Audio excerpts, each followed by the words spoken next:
नमस्कार। ये है फलक की कहानियों का अद्भुत संसार। किस्सा कहानी, कहानियाँ जिसमें लिखते हैं हम खुद को। मैं हूँ रीता मिश्रा तिवारी और सुना रही हूँ अपनी ही लिखी एक रचना जिसका शीर्षक है कोढ़। दीदी, ओ दीदी, तनी बाहर आवो ने। कौन है? हाथ पोंछती निम्मी किचन से बाहर आकर देखती है, एक भिखारन जैसी औरत बैठी है। जगह जगह से फटी साड़ी से झांकता उसका शरीर काफी कमजोर दिख रही थी। मुझे घूरते देख सहम गई और अपने हाथ छुपा लिए। मैंने पूछा, क्या है? दीदी, एगो दूगो साड़ी है तो दे देना। मैंने कहा, ठीक है, बैठो, मैं लाकर देती हूँ। मैं कहकर अंदर से एक सूती और एक सिंथेटिक साड़ी लाकर उसे दे दी और कहा, पहन लो, तेरी फटी साड़ी से तेरा बदन दिख रहा है। नहीं दीदी, बेटी के देवे के छै। मैंने पूछा, कहाँ है तेरी बेटी? घर माँ, ओकर शादी छै ना। एगो आरो बढ़िया रंग है तो दे देना, आरो कुछू पैसा भी, भगवान तोरा बहुत भला कर दो। वह कहकर हाथ को नीचे साड़ी के अंदर छुपा लेती है। भीख मांगकर इतना ले देकर शादी करेगी? इतने में मेरे पति आकर कहते हैं, अरे कितना चिढ़ा करती हो, दे दो ना। मैंने उसे रुकने के लिए कहा और अंदर चली गई। मेरे पास एक साड़ी थी जो मुझे पसंद नहीं थी, पर साड़ी बहुत अच्छी थी। तो मैंने सोचा कि बेटी की शादी है, तो ये सोचकर एक डब्बा चूड़ी और 100 रुपये लाकर दे दी। साड़ी देखकर वो बहुत खुश हुई।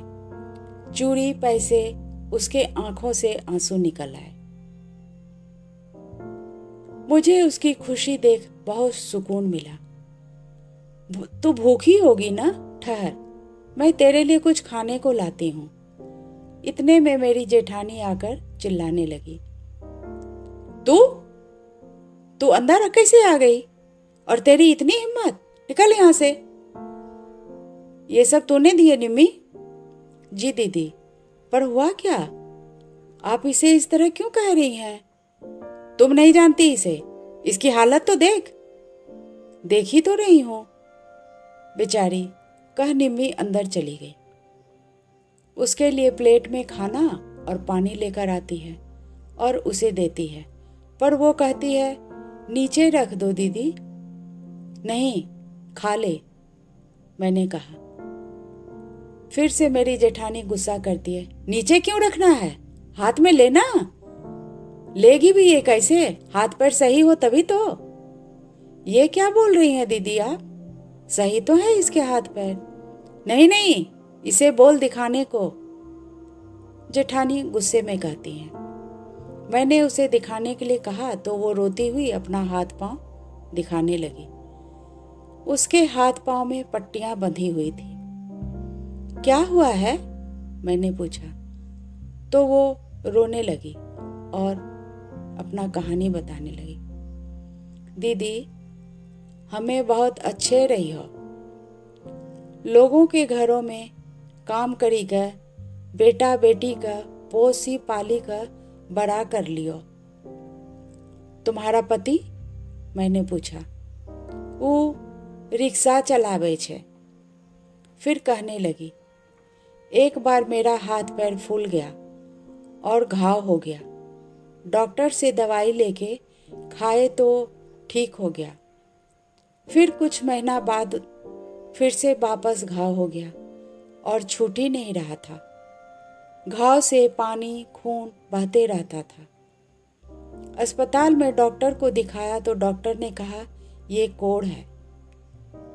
ये सुन वो लोग घबरा कर रोने लगे कि अब क्या करें, कहाँ जाएं। मैंने पूछा, फिर क्या हुआ?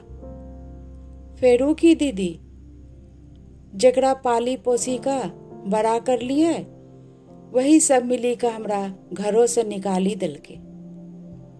अब भीख मांगी का अपनो गुजारा करे छिए। सुनने लिए बेटी के शादी छै तो नहीं रहलो गेले, यही ले मांगी के दे देवे।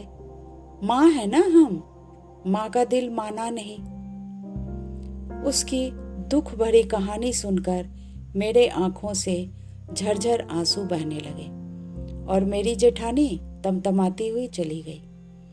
मैं ये सोच हैरान रह गई, माँ कितना कुछ करती है अपने बच्चों के लिए, और संतान माँ बाप को बिना इलाज के लावारिस सड़कों पर भटकने छोड़ दिया।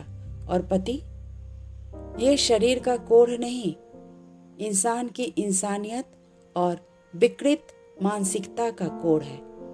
ये कहानी बस इतनी ही। ये है फलक का चैनल, किस्सा कहानी। फिर मिलते हैं एक नई कहानी के साथ।